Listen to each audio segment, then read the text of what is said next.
Welcome to another edition of the Heron Outlet. She is Alex Winley. I am Ian Hest. And Alex, if you thought Inter Miami was going to look good in the group stage of the Leagues Cup, you were not disappointed one bit. 2 for 2, 2 wins, and the last one being in fairly dominating fashion, a 4-0 win over Atlanta to seal the win in Group South 3, where they now advance to the round of 32, where they will host the bitter rivals in the state of Florida. Orlando City comes to town for their first taste of Lionel Messi, Sergio Busquets, Tata Martino, and company. So lots to get to on today's show, Alex. I just want to start with putting a bow on Leagues Cup group stage. 6 goals for, 1 goal just allowed. The amazing game winner from Messi that started all of this, and one of the goosebump moments that you have to really couldn't have written a better start to the script for him and his impact into Inter Miami. You followed that up with just an absolutely dominating performance all around from Inter Miami. 2 more goals to his name, now with 3 goals in 2 matches. And really, if you had any question whatsoever how this project was going to look, well, it looks pretty good 180 minutes in. Yeah, and it's really crazy the night and day with this team now. I was talking to some friends about it, and it's crazy how just the presence of Busquets, Messi, and now Jordi Alba, which we've seen his training photos earlier this morning. It just raises the level of the team, and you see it on the field versus Cruz Azul. That second half when or the 54th minute when they both came on, Busquets and Messi, everything looked better and got better. And similarly to the Atlanta game where the two of them played, Busquets was a substitute out earlier, but Messi played for a little bit while. You see the level just being raised and everyone playing well and better. So, yeah, it's totally night and day. And you see guys like Robert Taylor step up their game and Drake Callender as well. And even the back line, they managed to get that clean sheet. So, yeah, I'm sure we're going to continue to hear that as this project progresses, just how the level and standard of play will be raised with Messi, Busquets, and Jordi Alba there. And yeah, from people who have been covering this team since the beginning, it's really fun to see that evolution now. And now with Messi on the team, the sky's the limit. The sky is the limit for the club. And yeah, I'm just really intrigued and excited to see where they're able to take it.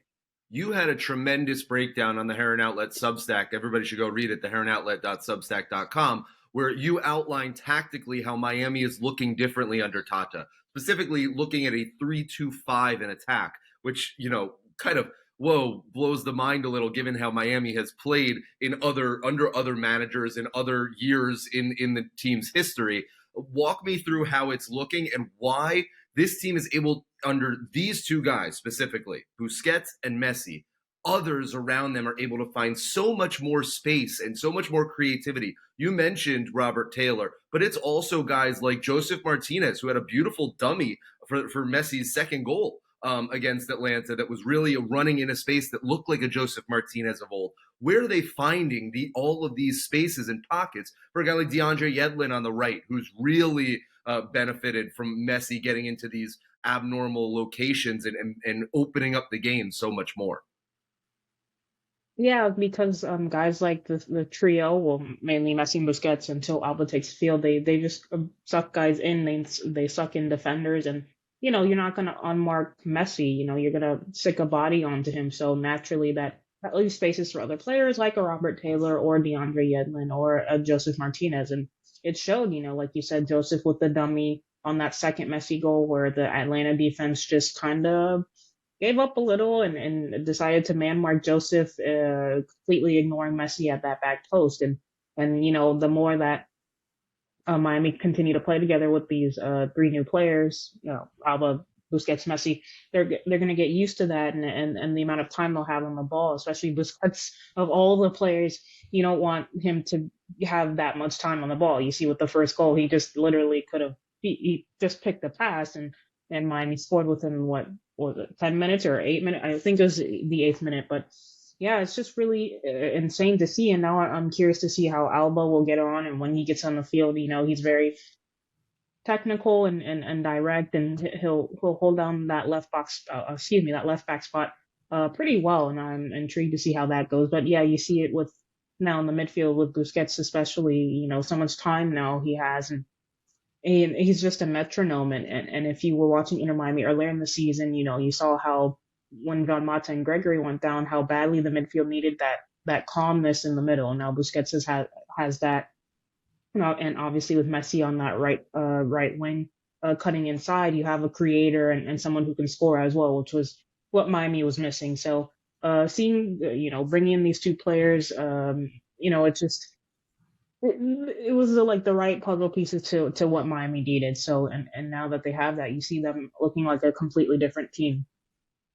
That was the one thing that I really noticed was you had mentioned that the first goal with Busquets, where he picked that pass out from, what was it, 40, 50 yards. The thing that I had noticed, he checks, as you are supposed to do as a midfielder, he checks to see if there's any pressure coming to him. He checks again, and he almost checks a third time, being like, wait, why is nobody coming to pressure me? I think that it's something that we're going to have to see if teams evolve, especially MLS teams that are going to need to pressure. You look at that Atlanta goal. I think it was the first one. It might have been the second one, actually, now that I think about it. But you see 5 defenders all running in the other direction. And specifically Miles Robinson, who probably should be the one to pick up Messi, who's coming through the midfield on that. Miles Robinson's a U.S. men's national team level defender, right? So this isn't like some nobody MLS player. It is one of the better defenders in the league. And he just looked completely in no man's land, whether he should go back or whether he should pressure Messi. And I think especially with Busquets, you're going to see more teams, whether that's fouling more of him or just finding a way to get pressure, because Busquets, especially in that Atlanta game, had far too much time for anybody to be able to lock this team down. If he's able to get that much time, I mean, I'm just going back to the stats. He played 72 minutes. He was 54 of 58 in passing, and that chance created 66 touches, 9 in the final third. 9 touches for Busquets in the final third. That means that Miami is far and away progressing throughout the field. And obviously he does it on the defensive end as well, had an interception, 4 recoveries as well. So he is that two-way player. My interest is how Busquets' role, or particularly how Dixon Arroyo or David Ruiz, whoever that second pivot's role is going to be with Jordi Alba coming in now. Because we saw with Noah Allen at left back in these 2 games that he almost played like a third center back, and it allowed DeAndre Yedlin to get more naturally high. We had talked about this earlier in the year before Messi and Busquets had come, when Franco Negri was healthy on that left back, that he was the one getting high, and it was a little bit more unnatural for Yedlin to have to be that third center back because he didn't get as high anymore. Now, with Noah Allen in these past couple games, we've seen the more natural progression of Allen filling that third center back, that left center, that LCB role, and DeAndre Yedlin to get high. With Jordi Alba kind of being a two-way person in there, I wonder if that second pivot player, that second midfielder next to Busquets, if it's Arroyo, if it's Ruiz, we've seen at times with both earlier in the season, if they're going to be the one to slot in and almost make a defensive triangle right there before that, which would allow Alba to release maybe a little bit higher up the pitch.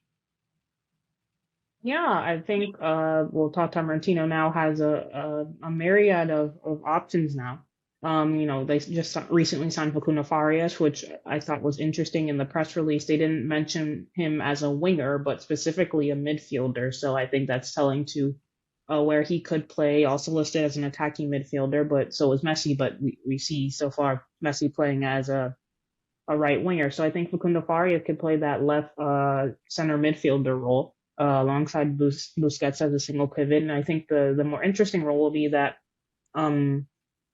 Dixon Arroyo role as a right center midfielder next to playing on the right side, just behind the right winger, but obviously making in that right back space where Yedlin pushes up and Messi tucks in. Dixon Arroyo is the one covering that right back space. So I think that will be an interesting spot. That would have been an ideal spot for Gregory if he was healthy. He's such a destroyer as a center defensive midfielder. He's one to put in a tackle, and he knows how to screen the back line quite well. So I thought, if he was healthy, that would have been a good option. But now I think with as the squad continues to build and progress. I think someone like a Diego Gomez, who is a pure box to box type of midfielder, could play that role next to Busquets on that right hand side really well. He'll be able to get forward offensively, but also have the energy and physicality. You know, he's a very tall guy. I was standing next to him and a couple other players in the elevator the other night, and I'm pretty tall myself, and he was towering over me. So yeah, a very tall physical player, and I think he'll have that energy to be able to play next to Busquets. But unfortunately, Diego is not registered for the Leagues Cup, so I think it'll just be Dixon Arroyo playing that role, and even Facundo Fares, he's not registered either, but this is more so for like MLS and whatnot. But yeah, for those two center midfield roles, I think Tata will stick with what's working with Ben Hakramaski as that left center midfielder and Dixon Arroyo as the second midfielder alongside Busquets in that pivot. And I think the interesting thing will be is that left winger spot. I know a lot of people were clamoring for Jordi to move as the left winger, but I think Robert Taylor has been playing well, and if anything, I think we're all high on Noah Allen, but if anything, I think it'll be Jordi displacing Noah Allen as that left back role. So it remains to be seen how they line up against Orlando. You know, with uh, the Cruz Azul game, I don't think we expected Messi and Busquets to play that long. So maybe Jordi Alba will surprise us on Wednesday and maybe even start the game. I don't know, but yeah, I'm intrigued to see how Tata Martina kind of gets on with that.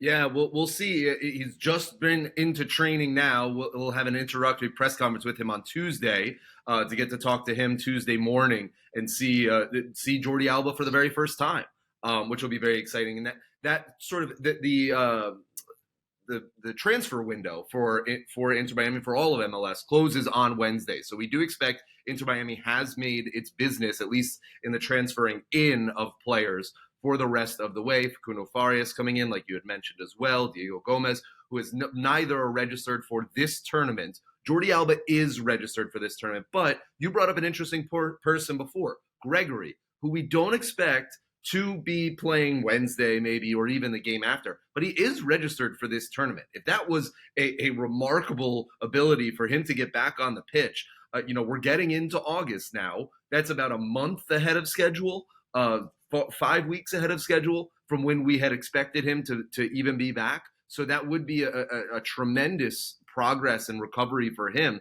But not fully training with the team yet. But he is registered for this tournament that goes for the next 3 weeks. The final will be 3 weeks from last Saturday on August 19th. And that does lend the possibility that Gregory could make himself known in this tournament. Let's go back to those signings and the use of the U22 initiative, which you and I have loved ever since they signed Leo Campana. Originally, knowing that this was possible to do this with the U22 initiatives, which I think personally is such a fantastic mechanism for a league like MLS, where you have seen time and time again guys like Miguel Almiron have come and gone on to the Premier League.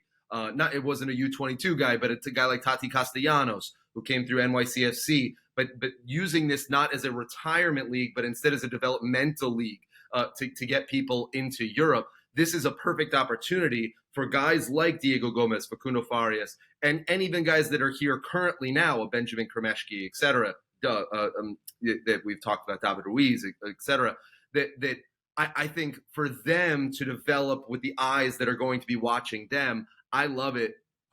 The look that we've seen from Farias and more specifically Gomez, I think is limited.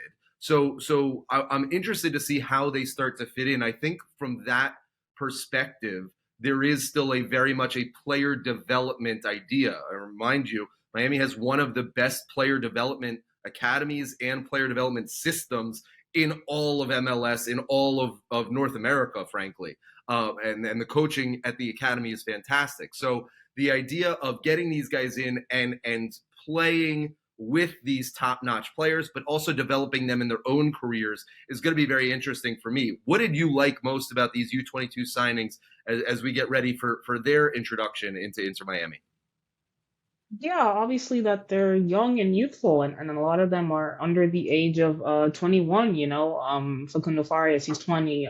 Diego Gomez, I believe, I think he's 21 or 22, and let me specifically get his age so I don't mess this up. But yeah, they're just super young. Diego Gomez, he's 20. Facundo Farias, he's 20. Rumored center back signing Tomas Avilas from Racing. He's 19.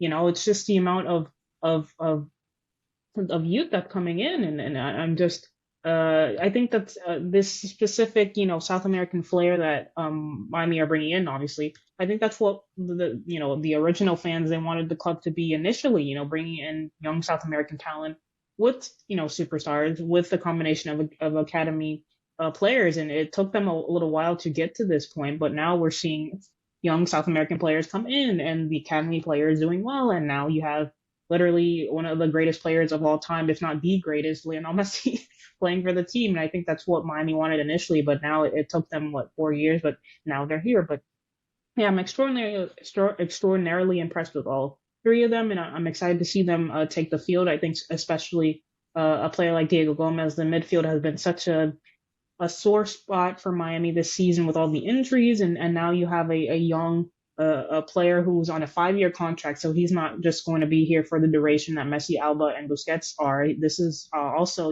foundations for the future. A lot of these guys that signed for the U22 initiative, they're on like 4 5-year deals, and these are guys that will be ushering Inter Miami, post Messi, and on heading into their new stadium, Miami Freedom Park.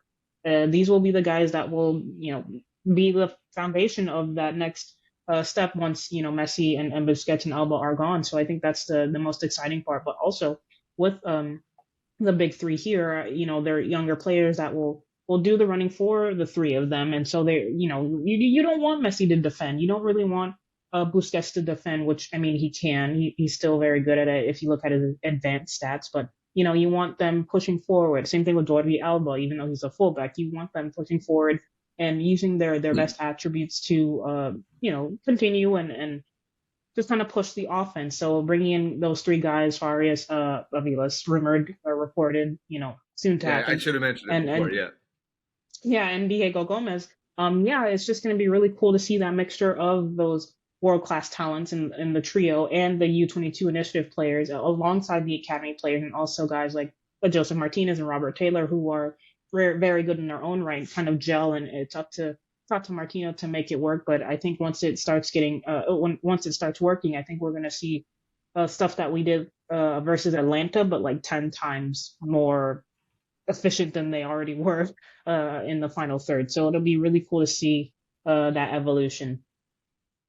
And you had mentioned that this is what Inter Miami fans have wanted for 4 seasons now, but this is sort of the iteration of it. This is the development. You needed to put these processes in 3 4 years ago in order to benefit from the academy. Now it's not just these maybe higher profile South American U22s that they're starting. It's also the academy products, the homegrown players that they have. Inter Miami, the game before Messi, remind you, was playing 6 homegrown players at one point during that game. It's pretty phenomenal to see. Let's move forward in the Leagues Cup. We are in the round of 32, and the way this will go from here is that each bracket, the West, Central, East, and South, each have 8 teams advancing from their sort of quadrants, and at the end of it, those 4 will be the semifinalists. So you'll get one representative from the 4 regional groups of this tournament. In the South bracket is already set and ready to go. We can look ahead to it as I pull it up here. It'll be Mazatlan, who won their group, and they'll face FC Dallas on Wednesday as well. They'll play the winner of Inter Miami versus Orlando City. Important note on that: should Dallas win, Inter Miami, even though they were second in the group, Inter Miami will play at Dallas in the round of 16. That's because the tiebreaker for MLS teams against MLS teams in this tournament is your 2022 record. And FC Dallas, the only team in the South Division of this that had a better 2022 record than Inter Miami. That's why Inter Miami is also hosting against Orlando City as well. So Inter Miami would travel on the road to FC Dallas, but they would host Mazatlan if it winds up being them. The bottom half of that bracket, Charlotte FC will host Cruz Azul, and a very interesting one in Houston with the Dynamo taking on Pachuca, the reigning Liga MX champions. So that one of those 8 teams that I just listed is going to be the South representative in the semifinals of the Leagues Cup on August 15th. And as we look at Orlando, just breaking them down a little to look ahead to this game on Wednesday, Orlando comes in the MLS campaign fifth in the Eastern Conference currently. They have 10 wins, seven draws, and 6 losses, and a very, very impressive come from behind win against Santa Laguna, 3-2 to clinch their group, South 2. This is the only matchup of group winners, that being because there was an unbalanced 15 groups in this. You had to have one scenario where a group winner plays a group winner, and the one that was set by the organizers was South 3, the winner of South 3, Inter Miami, versus the winner of South 2. That was done before Messi, that was done before the tournament, and it just so happens this way. So they will get an Orlando City team that came from behind, got a 92nd minute winner to down Santos Laguna, also lost in penalties to Houston in their group stage game. So they come in with 4 goals scored in this competition, 3 goals allowed, 4 points, advancing them through as group winners. And we've seen a lot of Orlando obviously covering the team for the past couple of years, obviously with it being the big rivalry, and we'll get into the Florida Derby in a sec, but we've seen them pretty stalwart, I would say, over the past couple of years. Not too high, not too low, sort of a run-of-the-mill team. There was a lot of excitement in Orlando heading into the 2023 MLS season. They were many people's dark horses, especially the national MLS media was very high, and Orlando being, this breakout team in 2023. I was a little bit skeptical. I think you were as well, and it hasn't really come to fruition. They've been good, but not really the big threat that anybody has seen them be, that everybody was talking about in preseason that we thought. They do obviously have some star power in Facundo Torres will be a name that people are probably familiar with, Mauricio Pereira as well, Cesar Arujo in midfield.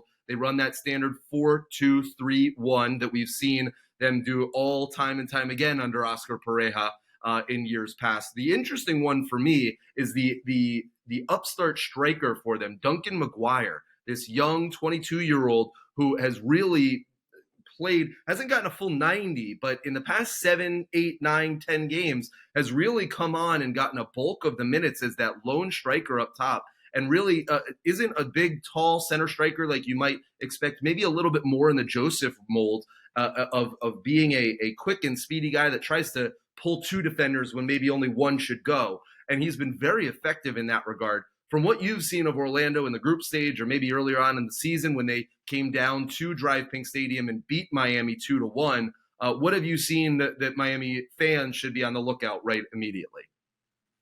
Yeah, obviously, emotionally, it's going to be a derby match. So, obviously, emotions need to be in check, first and foremost, before we get to tactics. Second, yeah, Orlando, very solid team, fifth in the East right now.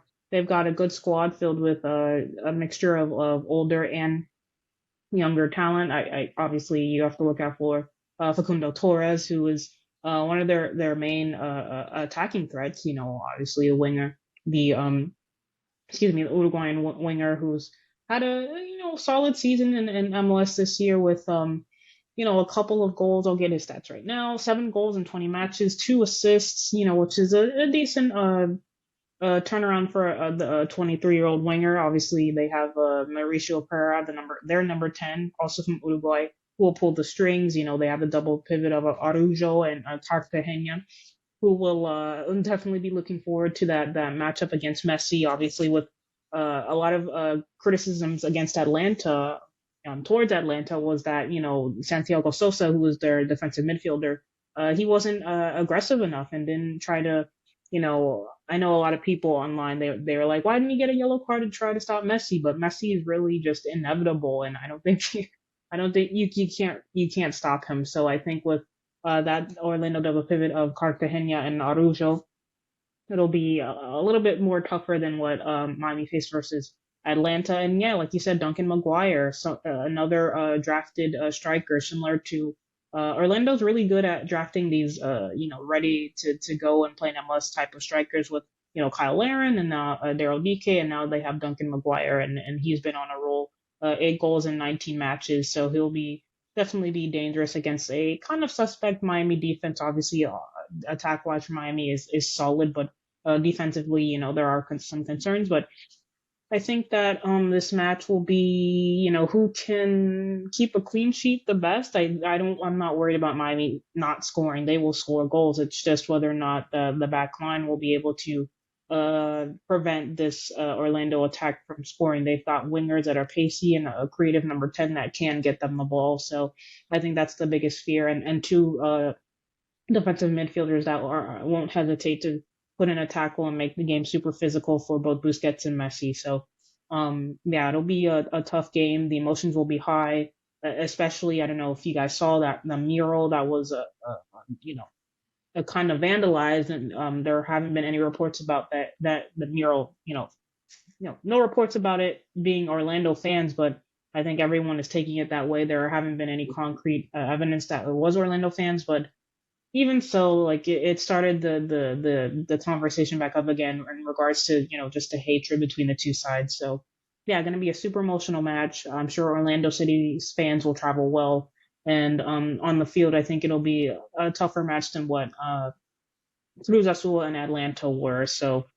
yeah, it's do or die for them, for both teams, and obviously Miami are going to have to get a win, and hopefully, for the fans' sake, they can get a convincing win because it'll be a derby match, and the emotions will be high.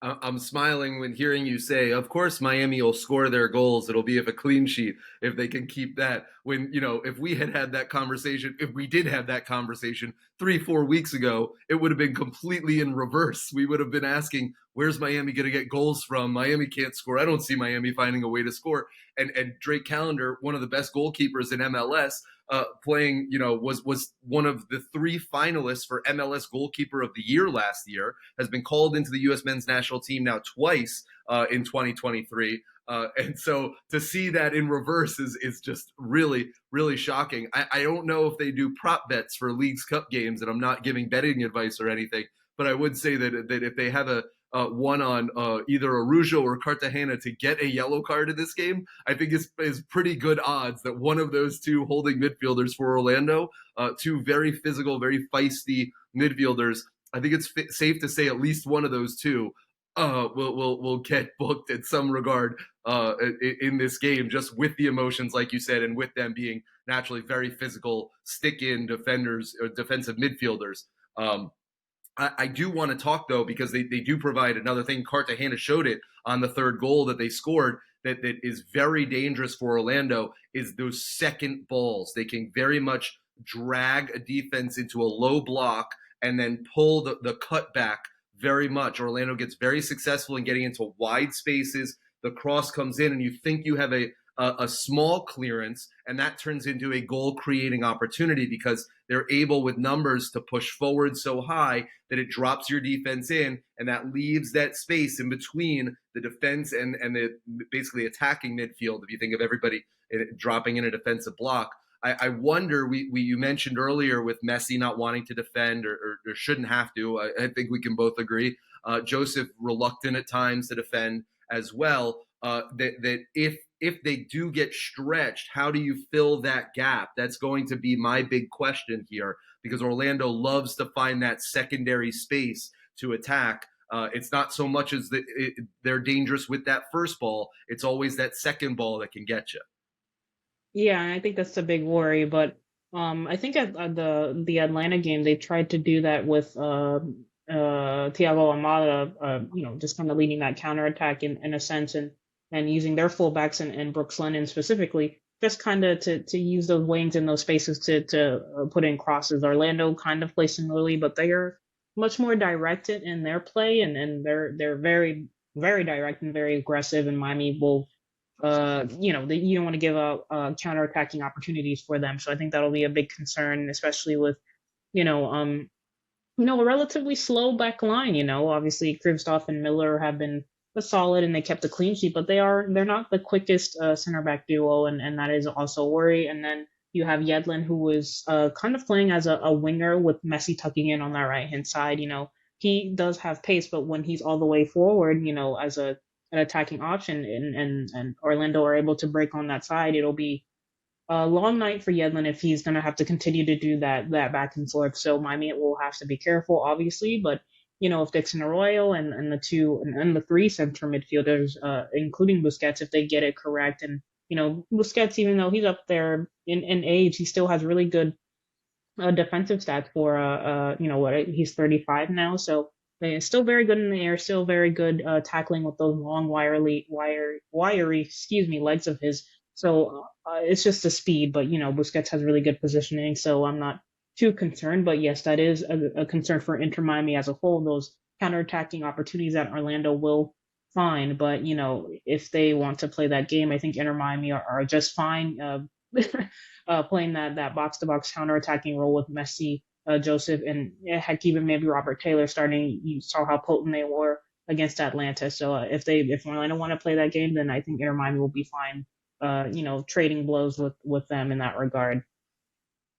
And the good thing is the way that Orlando sets up, it almost does fit into that shift that we've seen in Miami tilting the field, and that you don't worry so much about Ivan Angulo on the left side, who would be matched up with DeAndre Yedlin. You worry more about that right side with Facundo Torres, him and his creative abilities. But that being Noah Allen will probably, if he's the starting left back, which I think at this stage we'll see with Jordi Alba how much he's fit into the squad. But I would say at this stage, Noah Allen going one-on-one basically, or having that sort of that quadrant of the field as that 1v1 battle isn't as dire straits as it would be. You don't expect Noah to get so high up like maybe DeAndre or like Franco Negri would have. Where he would need to track back and miss defensive responsibilities. I think you trust Noah a little more defensively than you did Negri early on in the season. So I think just by the way the teams line up, that would shift into Miami's favor better. Yeah, I agree. I don't really have much to add there, but you definitely said it all. Okay. Well, you mentioned the mural in Wynwood that was unfortunately defaced. Vice City's one of the supporters groups, their mural that they had put up was splashed with purple paint. They really it was actually very, very nice to see the community and Vice City come together to repaint the mural and make it look beautiful again like it was. You had mentioned too there is no word on who is responsible for it. This led to Atlanta fans and Orlando fans going back and forth because Atlanta was in town. It was purple paint. Nobody knows. So no accusations as to who it was. But this is the new sort of I guess state of affairs. Inter Miami has been a hated team in MLS since before their founding, since David Beckham got the team for a discounted price, for a discounted expansion fee. And it didn't help when Paul McDonough came in and broke all of the rules restrictions, which led them to have more designated players than you're allowed in the league, which has them currently and still under for the remainder of this year under the largest sanctions ever imposed upon an MLS team in league history because of that the last time. Now with all of these signings and with some lackadaisical updating, I would say, from the MLSsoccer.com website, fans of other teams are claiming that this has happened again with Inter Miami having more designated players than they are allowed. We can report, as we have throughout the time, and honestly, if a simple Google search can solve a lot of these problems for anybody who's curious, the MLSsoccer.com website is wrong. It has not been updated. It needs to be. But Lionel Messi, Sergio Busquets, and and Leo Campana are the three designated players. Gregory is not a designated player. He makes enough money to be. They have allocation money to buy that down. Jordi Alba makes enough money to be a designated player. They have bought it down with allocation money. Joseph Martinez makes enough money to be a designated player, but a lot of his salary is being paid for by Atlanta United this season, plus with allocation money. He is not a designated player. Inter Miami have 3 designated players. They have 3 U22 initiative spots with the loan out of Emerson Rodriguez to Santos Laguna. They have used 2 of those U22 initiative spots. They have them because of Leo Campana, and they expect to have the 3rd with Thomas Aviles by the end of the transfer window. It's very simple to break that down. I know it bothers a lot of people that Miami has been able to do it. And I will say Chris Henderson has done a tremendous job. But I'll also remind all of us that LAFC was in a similar situation last year. Gareth Bale came in and was not a designated player, and everybody wondered how the heck that was possible. They put in his clause that if he was still playing through into the summer of this year, he would get a pay raise to make him a designated player. He, of course, retired after scoring the game-winning goal to win MLS Cup in 2022 for LAFC. Teams have been very creative in the past on figuring out ways to buy players down. Toronto FC has 2 very expensive designated players. We saw NYCFC with Andrea Pirlo and David Villa and Maxi Morales. Teams have been very creative in the past on how to find ways to make sure that their rosters are compliant, but they get the best talent available. And this is no different. I know that was a very long-winded answer, Alex, so I will leave whatever feelings you have on this to you. No, yeah, I agree. It's really down to the MLS website and people being suspicious of Inter Miami. Obviously, just what is it really breaking the rules? I mean, yes, they broke the rules, but I think the way it happened, it was so like they self-reported it, so it was kind of like right. It was but a I crazy think thing. that they did self-report it. Yeah. They did self-report the violations. The violations were significant, though. It Mm-hmm. was illegal. Yeah. It resulted in basically the banning of the guy who did it. Yep. So I don't want to minimize what they've done. And in the past, it is in the past. And that's why I understand, rightfully so, that there is suspicion of other teams and other fans, especially. However, it is easily explainable to see what Miami has done here. There is no vast, grand conspiracy theory. Yeah, and at the end of the day, Miami did what they did. They self-reported it, and they literally paid the heaviest fines in MLS history due to it. And next season, 2024, they'll be free from this. But they took their punishment. And kudos to Chris Henderson and Nikki Budulich and all of the front office guys and Sam Gregory. Shout out to the analytics side at Inter Miami. They did a good job at scouting players who will fit under these sanctions. Obviously, you don't really discount Messi, but other players, guys like Robert Taylor and the Franco Negris and the Jean Matas of the world.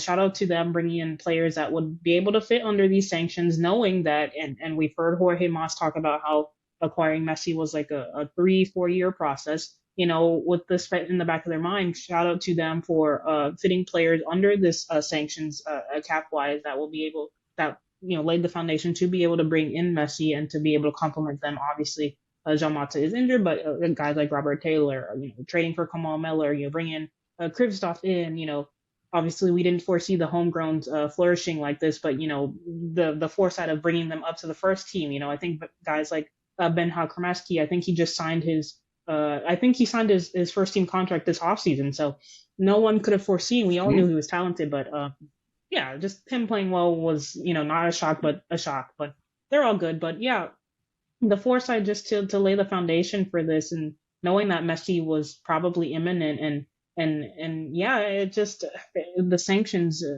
We know that they did wrong, but at the end of the day, I think I'm blaming the MLS website more so than anything because they don't update it at all. If you ask, any MLS writer around, especially, like Tom Bogart from The Athletic or Paul Tenario, I believe there was one article explaining Inter Miami's cap situation, and it's fairly simple. The 3 DPs are, Campana, Messi, Busquets, and then like you explained, Ian, guys like Joseph Martinez. He was bought out by his previous team, Atlanta, and I think they're paying a portion of his salary so that he wouldn't count as a DP against Miami's cap. I'm still learning the rules, so bear with me. But still, it is something that you can easily explain in layman's terms if you have enough time. But no, unless it's not subsidizing the deal, the Messi deal either, and all of these rumors that are going around. I think we reported that that a lot of this stuff is just untrue. So um, yeah, I have nothing more to say, but like, yeah, it's just a simple something that the MLSsoccer.com website could just update, and this entire conversation wouldn't have happened in the first place. Obviously. So there is a logical explanation of why the MLSsoccer.com website still says that they are listed as designated players. It's because they make higher than the designated player threshold. They don't list buy down players. And so it is very possible that the reason that they keep it up there is to say, okay, Inter Miami must have the allocation money to buy these players down. And if they didn't, which they have it, but if they didn't, they would be out of roster compliance. But they did. That came with a lot of tough decisions to make. Miami had to give up Bryce Duke right after he signed a brand new deal with him, a very promising young attacking midfielder. They had to trade him to Montreal for a lot of allocation money, $1.3 million in allocation money. They had to give up Julian Carranza, who is flourishing now as is now a designated player with Philly and is flourishing as one of the best strikers in the league. He was here as well.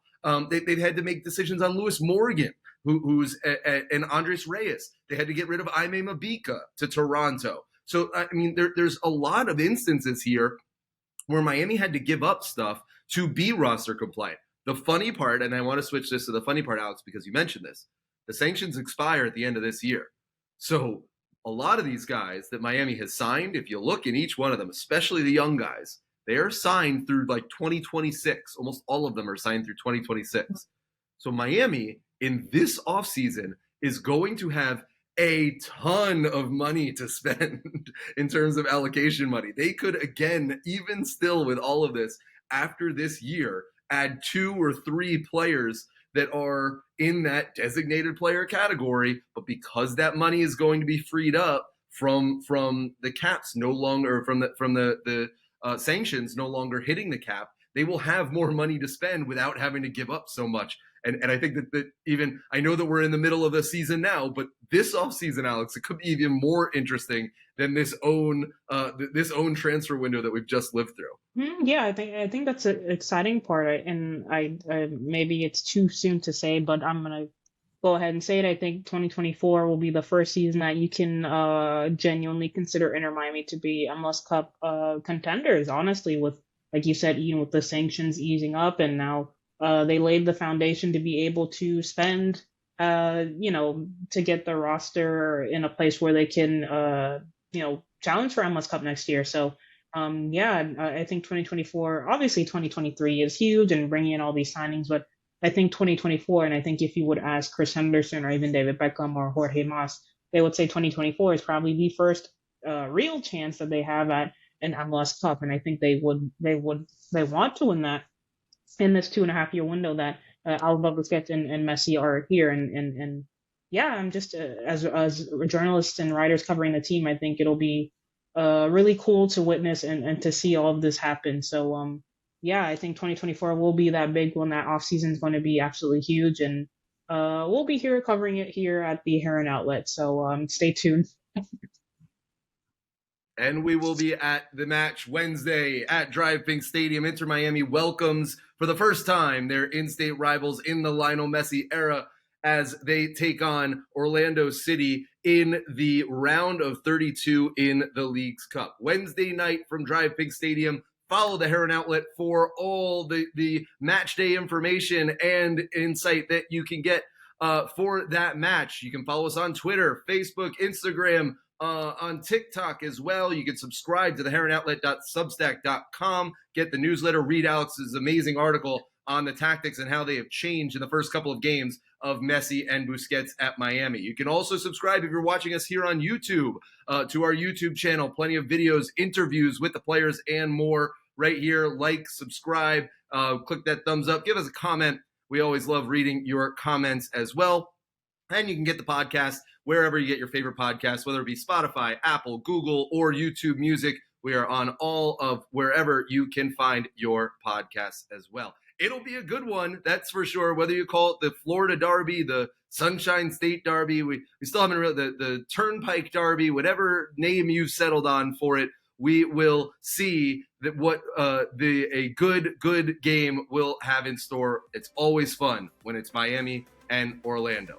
She is Alex Winley for Austin Robillard and our wonderful producer, Andres. I am Ian Hess. This is the Heron Outlet. We'll see you back here this time next week.